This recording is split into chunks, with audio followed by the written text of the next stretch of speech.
नमस्कार,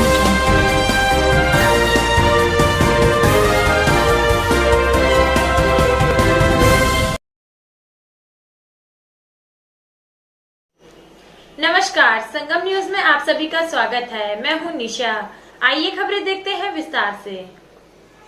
कोरोना के बढ़ते संक्रमण के बीच घर पर कोरोना की जांच के लिए उपलब्ध कोरोना जांच किट की बिक्री को लेकर एक बड़ी दुविधा खड़ी हो गई है। अखिल भारतीय उद्योग व्यापार मंडल एवं प्रयाग केमिस्ट एसोसिएशन ने इस विषय में एक संयुक्त बैठक कर अपनी नाराजगी जाहिर की है। मंडल अध्यक्ष लल्लू मित्तल ने एक समाचार पत्र के हवाले में प्रकाशित सूचना के आधार पर दवा के फुटकर व्यापारियों के द्वारा कोरोना जांच की किट बेचने पर प्रतिबंध लगाने की बात कही गई, जबकि ऑनलाइन कंपनियों द्वारा जैसे फ्लिपकार्ट, अमेजॉन आदि पर कोई भी व्यक्ति ऑनलाइन ऑर्डर करके अपने घर पर मंगवा सकता है। उन पर किसी भी प्रकार का प्रतिबंध नहीं है, जबकि दवा व्यापारी अपने प्रतिष्ठान से ग्राहक को बिल काटकर उसकी सारी जानकारी अपने पास रखता है। लल्लू मित्तल ने इस प्रकार भेदभावपूर्ण निर्णय को अनुचित बताया है। वैसे ही ऑनलाइन कंपनियों के द्वारा किए गए व्यापार से व्यापारियों का व्यापार लगभग खत्म हो चुका है। बड़ी बड़ी कंपनियां इस किट को बनाकर होलसेलर के माध्यम से रिटेलर को कैसे बेच रही हैं। नेशनल मीडिया चैनल पर भी इसका प्रचार प्रसार किया जा रहा है। फिल्म स्टार अक्षय कुमार जैसे इसके ब्रांड एम्बेसडर बने हुए हैं। बैठक में इस प्रकार के भेदभावपूर्ण नियम को तत्काल समाप्त करने की मांग की गई तथा स्पष्ट नियमों को सार्वजनिक करने के लिए प्रशासन ने जानकारी मांगी है। देखिए, अभी तक जो कोरोना की किट थी जिसमें व्यक्ति अपने स्वयं से कोरोना की जांच कर सकता था, उसके लिए किट बड़ी बड़ी कंपनियों ने बनाई थी। सिप्ला जैसी बड़ी कंपनियां, इन लोगों ने किट को बनाकर मार्केट में अवेलेबल कराया था और इस किट को होलसेलर के माध्यम से रिटेलर तक भी ये किट पहुंची और वहां से ये ग्राहक तक और हमारे कस्टमर तक जा रही थी। इसमें एक मैं कहना चाहूंगा कि एक समाचार पत्र के हवाले से एक खबर आई जिसकी पुष्टि अभी नहीं हो पाई है। जो हमारे अधिकारीगण हैं, हालांकि मेरी औषधि निरीक्षक साहब से भी बात हुई थी और एडीएम सिटी साहब से भी बात हुई थी, लेकिन हम लोगों को कोई स्पष्ट लिखित आदेश नहीं आया था कि हम इसे बेचें कि ना बेचें।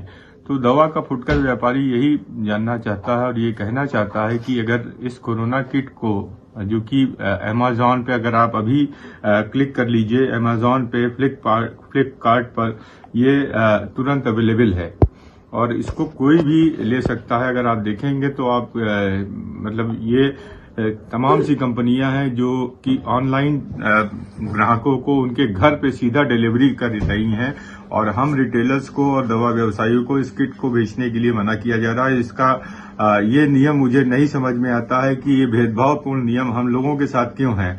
ऑनलाइन व्यापार के कारण वैसे ही हमारा व्यापार एकदम व्यथित है और व्यापार सारा चौपट है। अब ऑनलाइन कंपनियों पे कोई लगाम नहीं है, जबकि हम रिटेलर किसी भी किट की या दवा की बाकायदा रसीद देते हैं अपने ग्राहक को और उसका एक लिखा पढ़ी के साथ हमारे पास रिकॉर्ड भी होता है, जबकि इन ऑनलाइन कंपनियों के पास किसी भी प्रकार का कोई भी रिकॉर्ड नहीं है। कोई कहीं से भी ऑनलाइन ऑर्डर करके जितनी किट चाहे मंगा सकता है, उस पर कोई नियम या कोई अंकुश नहीं है और जिसे मैं समझता हूं कि ये हम लोगों के साथ, हम व्यापारियों के साथ एक बहुत भेदभावपूर्ण नियम है।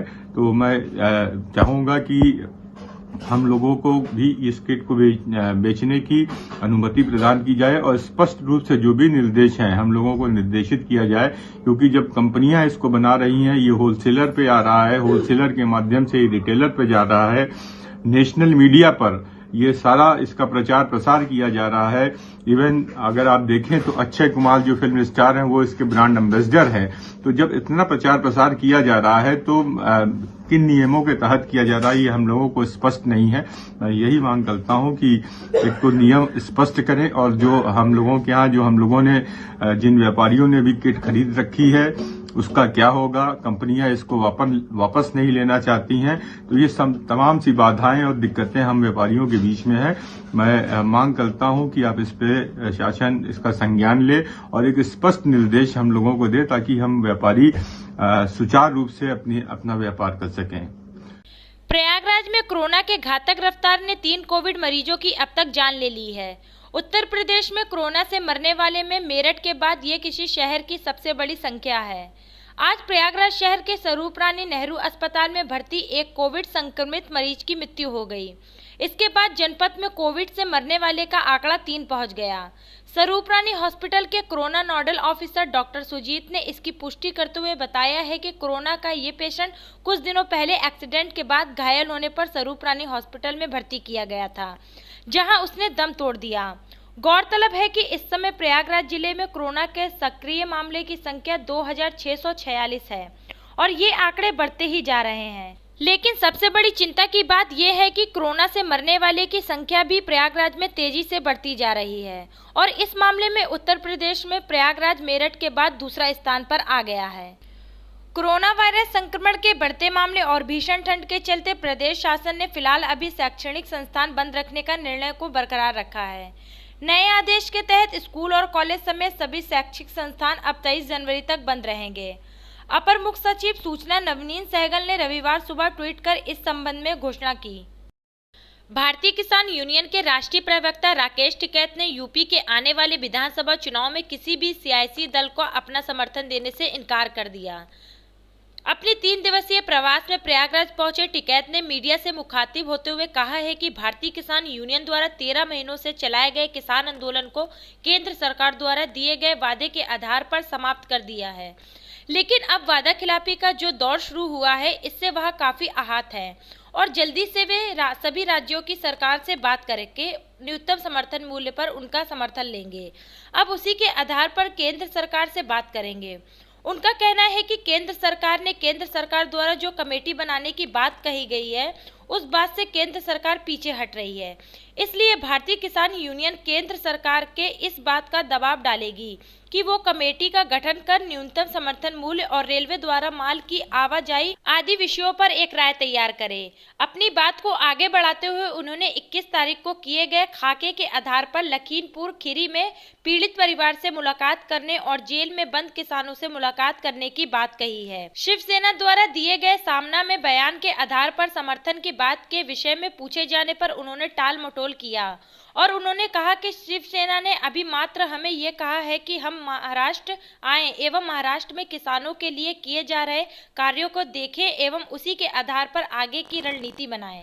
उत्तर प्रदेश में होने वाले विधानसभा 2022 के चुनाव के विषय में पूछे जाने पर उन्होंने कहा कि हम अभी किसी का समर्थन नहीं करते हैं और नहीं हम किसी का समर्थन देंगे। सभी दल हमारे पास मदद के लिए आते हैं, लेकिन इशारों में उन्होंने ये भी बता दिया कि किसानों की समस्याओं का समाधान करने वाली पार्टी को हम समर्थन देंगे और जो हमसे समर्थन चाहते हैं वो पहले किसानों की समस्याओं को सुलझाएं। अगर किसानों की समस्याओं का समाधान करते तो हम निष्पक्ष रूप से उसी को वोट करने के लिए कहेंगे। बीजेपी को समर्थन देने की बात पर टिकैत ने कहा कि अगर बीजेपी हमारी समस्याओं का समाधान करती है तो हमारा वोट उसके पक्ष में होगा और अगर नहीं करती है तो सीधे तौर पर वोट हम विपक्ष को देंगे, क्योंकि चाहे पक्ष हो या विपक्ष दोनों ही मजबूत होने जरूरी है। 2022 विधानसभा चुनाव में भाजपा की विजय पर उन्होंने कहा कि हमने किसी को समर्थन नहीं दिया। अब ये बात आगे चलकर नहीं कहा जा सकता कौन जीतेगा, लेकिन ये भी बात साफ है कि अगर विपक्ष मजबूत है तो पक्ष भी मजबूत होना जरूरी है। योगी आदित्यनाथ पर तंज कसते हुए कहा कि विपक्ष मजबूत होने के लिए योगी आदित्यनाथ ने गोरखपुर से चुनाव लड़ना तय किया है और होना भी चाहिए, क्योंकि विपक्ष मजबूत होगा तभी सरकार सही से काम कर पाएगी। एक बार फिर से उन्होंने एमएसपी कानून का शगुफा छोड़ते हुए कहा कि किसी भी सरकार में स्थिरता तब आ पाएगी जब वो किसानों की समस्याओं को ध्यान देगा और किसान न्यूनतम समर्थन मूल्य के कानून को चाहता है और अगर किसानों की मांगे पूरी होगी तो सरकार को भी सहायता मिलेगी। बात करेंगे सरकार से, दिल्ली सरकार से भी बातचीत करेंगे और यूपी वालों से भी बात करेंगे, हरियाणा में भी बात करेंगे। सब जगह पूरे देश भर में वो वापसी नहीं के लिए जो पर्चे दर्ज हुए खास करके वे वापसी नहीं हुए, रेलवेज के हो या उसके हो।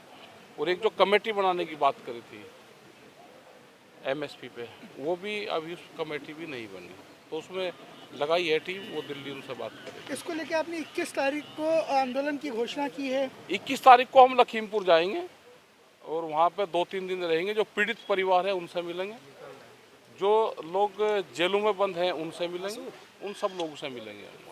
अच्छा, दूसरी सबसे बड़ी खबर जो आपने भी इसकी घोषणा करी थी कि जो धान खरीद पे जो धांधलीबाजी हो रही है, जिसको लेकर आपने लखनऊ पे भी कहा था कि सरकार अब अपने वादों से दूर हटती जा रही है, अब इस धान खरीद को लेकर सर जो रुकावट हो रही है, इसके विरोध में आप किस तरह और ये इसी के लिए तो आंदोलन रहा 13 महीने। आम जनता को पता लगना चाहिए कि अगर एमएसपी पे गारंटी कानून बन जाता तो ये दिक्कत ही नहीं रहती।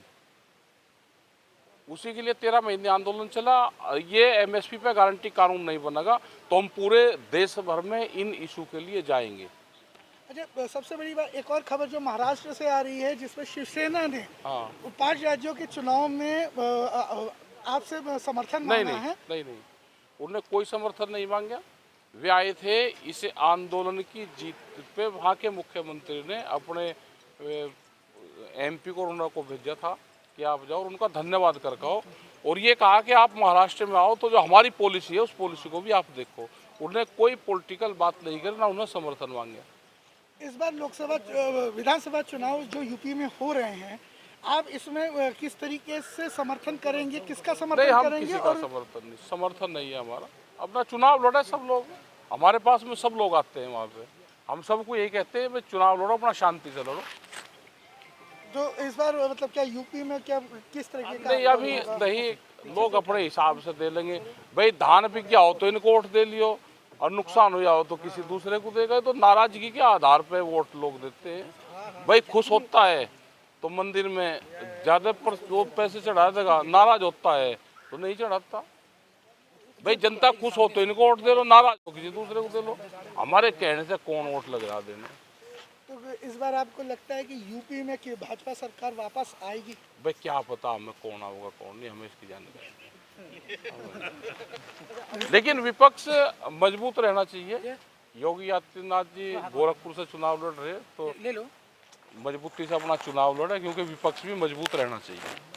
अच्छा, अभी जो धान खरीद नहीं हो रहा है, यहाँ पर 100 ट्रैक्टर जो है खड़े थे अभी हाल ही में, और धान खरीद नहीं हो रहा तो भाई वोट देख लो किस हिसाब से देंगे। ये गारंटी कानून बनना चाहिए एमएसपी पे।